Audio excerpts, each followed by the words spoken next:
If you don't have this, click on Network Settings, and then here, Change Adapter Settings. And make sure that your Wi-Fi adapter is in fact enabled. Right click on it and enable.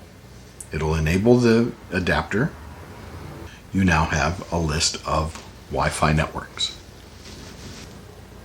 Second way, in the search, type the word device, and Device Manager will show up here. You'll see your Wi-Fi adapter listed here. And if it has the little down arrow, it's disabled, and you can right click and enable the device here. You can also right click and update the driver,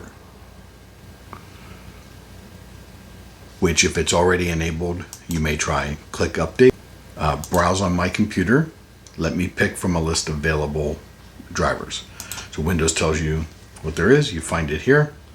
Hit next to install it. It installs the driver. If everything works right, the list of Wi-Fi adapters shows up.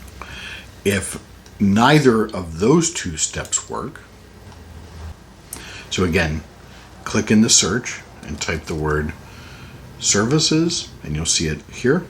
When it opens, and we're looking for the WLAN for wireless LAN, and make sure it's running. Right click on it and restart that service. It'll stop the service and restart the service.